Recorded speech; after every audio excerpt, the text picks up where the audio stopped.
George Russell's car did not just fail in Canada. According to new evidence now being reviewed by the FIA, Mercedes may have known something was wrong before the disaster even happened. And if that sounds extreme, listen to this. Russell was dominating the race, leading the Grand Prix, fighting Antonelli in the fastest car on the grid. Then suddenly, at full speed, the entire Mercedes shut down. No power, no electronics, no braking support, nothing. At first, it looked like terrible luck. But now, new details from inside the paddock are creating a completely different picture. Because Russell himself admitted he heard strange noises from the car before the failure.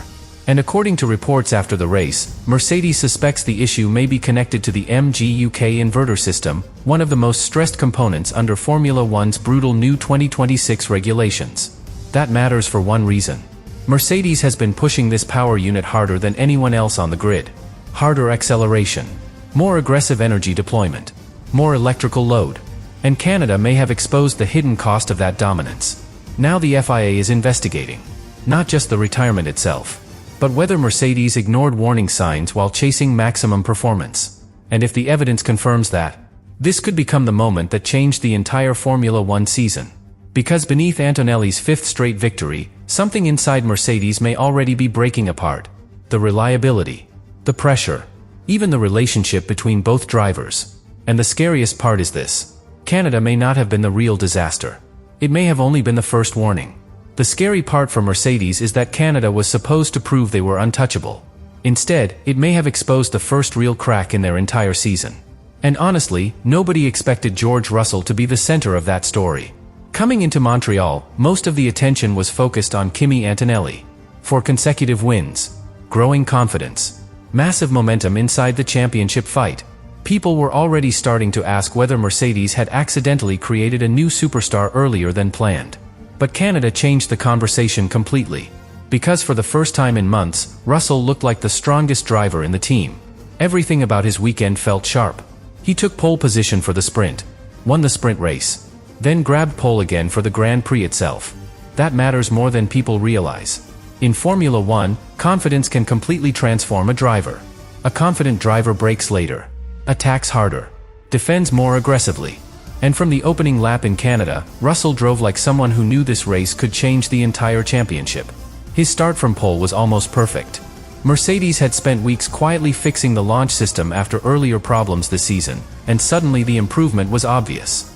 The car hooked up instantly. Russell pulled away into the first corner while Antonelli slotted into second place behind him.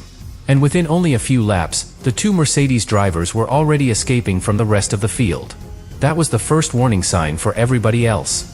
Because if Mercedes finally solved their launch problems while already having the fastest overall car, the championship could become impossible to stop. But here's where the situation inside Mercedes started becoming uncomfortable. Russell was not just fighting rival teams anymore. He was fighting Antonelli directly. And the intensity between both drivers became obvious almost immediately. Antonelli attacked repeatedly with DRS on the straights. Russell defended aggressively into the chicanes. The lead changed multiple times during the opening phase of the race. Every lap felt personal. Not dirty, not reckless, but personal. Because both drivers understood what was truly at stake. If Russell won in Canada, the championship fight stayed alive. If Antonelli won again, his control over the season would become terrifying. And this is where Toto Wolff started looking genuinely concerned. The cameras kept cutting to the Mercedes pit wall, and Wolff barely reacted to anything around him. His eyes stayed fixed on the telemetry screens while both drivers pushed the cars harder and harder. That image became one of the hidden stories of the weekend. Because dominant teams usually look relaxed when they lead comfortably, Mercedes did not look relaxed at all. And there was a reason for that. The new 2026 regulations changed Formula One completely. The electrical systems inside the cars became dramatically more powerful. Teams now rely far more heavily on energy deployment, battery recovery, and hybrid performance than ever before. Which means one thing. The cars are operating closer to the edge. Think about it like a smartphone battery constantly running at maximum brightness, maximum volume, and multiple apps at once. At first, everything feels incredibly fast. But underneath, the system is overheating little by little. That is exactly what Mercedes may now be dealing with. Because while Russell and Antonelli fought each other at qualifying level intensity every lap, the stress on the power systems kept increasing. More acceleration, more deployment, more heat. And according to Russell himself, the car had already started giving subtle warnings before the retirement happened. He later admitted he heard strange noises during the race before the complete shutdown. At the time, those noises probably felt small, easy to ignore in the middle of a fight for victory. But after what happened next, those sounds suddenly became terrifyingly important.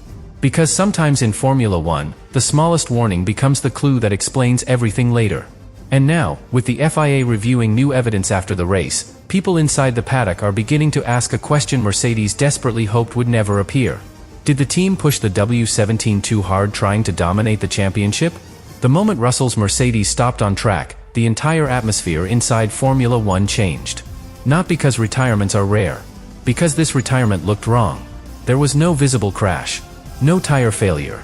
No slow loss of pace. The car simply died. And when something that dominant suddenly shuts down without warning, rival teams immediately start paying attention. Especially the FIA. At first, Mercedes tried to stay calm publicly. Toto Wolff praised Antonelli's victory and admitted the team would investigate Russell's failure internally. That response sounded normal. But underneath it, there was clear tension. Because Mercedes understood something very dangerous immediately after the race. The problem was not only the retirement itself. It was where the failure happened. Russell's shutdown occurred in one of the highest energy demand sections of the entire circuit, exactly where the electrical systems push hardest during acceleration. That detail suddenly made the MGUK theory far more serious. And here's why. The 2026 regulations changed Formula One into something much more electrically dependent than before. The hybrid systems now generate enormous amounts of power compared to previous seasons. That sounds exciting on paper. More power. More efficiency. Faster racing. But there is another side to that. The components are operating under extreme thermal and electrical pressure almost constantly. Think about blowing air into a balloon over and over again. At first, the balloon handles it easily. But eventually, the material stretches so close to its limit that even a tiny extra burst can destroy everything instantly. That may be exactly what happened to Russell's car. And this is where the story became extremely uncomfortable for Mercedes. Because according to reports after the race, the suspected issue points toward the inverter connected to the MGUK system. Now, for most fans, the inverter sounds invisible and unimportant. But inside Formula One, it is absolutely critical. Without it, the energy stored inside the hybrid system cannot properly convert into usable power for the car. If it fails suddenly, everything collapses at once. Which perfectly matches Russell's description of the incident. No electronics. No brakes. That sentence may become one of the biggest clues in the entire investigation. Because FIA engineers now have telemetry data from the shutdown itself. Every voltage spike. Every temperature reading. Every abnormal signal before the blackout. And according to people inside the paddock, the governing body is now trying to determine whether the failure was purely mechanical, or whether Mercedes' aggressive performance settings pushed the system beyond safe operating margins. That distinction changes everything. If it was simple bad luck, Mercedes moves on. Painful, but manageable. But if the investigation suggests the team knowingly operated too close to dangerous limits while chasing maximum performance, the consequences could become massive. Not only technically, politically too. Because rival teams are already watching Mercedes very carefully this season. The W17 has looked almost unfair at times. 5 consecutive wins for Antonelli. Huge qualifying pace. Exceptional traction out of corners. And Formula One history shows something important. The moment one team becomes too dominant, scrutiny increases everywhere. Every upgrade gets questioned. Every system gets analyzed. Every unusual incident becomes suspicious. That pressure alone can destabilize an entire championship campaign. But internally, Mercedes may already be dealing with something even worse. Fear. Not panic yet. Fear. Because reliability failures create psychological damage inside a team faster than almost anything else. Mechanics begin doubting components. Engineers become more conservative. Drivers stop trusting the car completely. And in Formula One, even tiny hesitation costs performance. Now imagine being George Russell after Canada.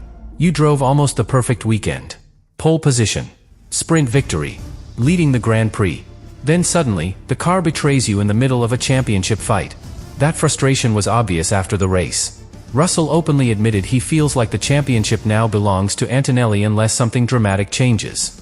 And honestly, that may be the most important emotional shift of the entire season. Because once a driver feels the title slipping away due to reliability, desperation starts growing. And desperate teammates inside the same dominant team can become incredibly dangerous. And this is where the entire Mercedes situation starts becoming dangerous beyond just one race result. Because Formula One championships are not only won through speed, they are won through trust. Trust between the driver and the car. Trust between teammates. Trust between engineers and the data. And right now, after Canada, every one of those areas suddenly looks unstable inside Mercedes. The biggest problem is not that Russell retired. It is that the retirement happened during the exact moment he was proving he could still challenge Antonelli for the title. That changes the emotional impact completely. Before Canada, Antonelli looked unstoppable. After Canada, he looks untouchable. And George Russell knows it. His comments after the race sounded honest, but also deeply frustrated. He admitted the championship gap now feels enormous, especially after a series of painful moments earlier in the season. That statement matters because drivers rarely speak that openly unless something inside them has shifted emotionally. And once that happens, Formula One becomes unpredictable very quickly. Because now Russell enters every race with a completely different mindset. Less pressure. Less caution. Nothing left to protect. That sounds harmless. But in Formula One, a driver with nothing to lose can completely destabilize an entire team. Especially when the other driver is the new golden star of the championship. And Antonelli absolutely became that star in Canada. His 5th consecutive victory was not just another win. It was a message. A young driver taking total control of the season while the more experienced teammate watches another opportunity disappear through mechanical failure. And even though Antonelli celebrated calmly, one radio message revealed exactly how aware he already is of the situation. Kimi Antonelli, world champion. That sentence echoed across the paddock for a reason. Not because it sounded arrogant. Because everybody suddenly realized it might actually be true. The championship gap exploded to 43 points after Canada. That is massive under the current scoring system. Especially with Mercedes still clearly having the fastest overall package on the grid. But this is where things become complicated. Because Canada also exposed something Mercedes had managed to hide during Antonelli's winning streak. The W17 may be operating dangerously close to its reliability limits. And if that is true, the championship is far from over. Think about it like a runner sprinting at maximum speed for miles. At first, the performance looks incredible. But eventually, the body starts breaking down underneath the effort. That may now be happening to Mercedes technically. The new regulations force teams to extract enormous electrical performance from the hybrid systems. The MGUK unit now handles far more energy than previous generations ever did. Which means cooling, energy deployment, and electrical stability become absolutely critical. One small weakness can trigger total failure instantly. And according to the evidence now being reviewed after the race, the FIA is paying extremely close attention to whether Mercedes crossed dangerous operating margins while chasing performance gains. That pressure creates another hidden problem. Once a governing body starts watching closely, teams often become more conservative. Less aggressive setups. Safer deployment maps. More cautious race management. And if Mercedes is forced to reduce performance even slightly to protect reliability, the rest of the grid suddenly comes back into the fight. Ferrari would smell opportunity immediately. Red Bull would attack harder. McLaren would start believing again. One mechanical failure can completely change the psychology of a championship. But internally, the most explosive issue may still be the relationship between Russell and Antonelli. Because teammate rivalries rarely stay calm once the title starts slipping away. At the beginning, teams call it healthy competition. Then frustration grows. Then trust disappears. And eventually, every radio message starts sounding political. Canada already hinted at that tension. Antonelli complained about Russell's defending during the race. Russell fought aggressively because he knew he could not afford another defeat. Neither driver wanted to back down. And now, after the retirement and the FIA investigation, the emotional pressure inside Mercedes may become even worse. Because if another reliability problem appears later in the season, every single decision inside the garage will suddenly become controversial. Who gets priority parts? Who receives the safer strategy? Who does the team really trust in a championship fight? Those questions destroy harmony inside dominant teams faster than outside competition ever can. And the terrifying part for Mercedes is that Canada may have only been the beginning.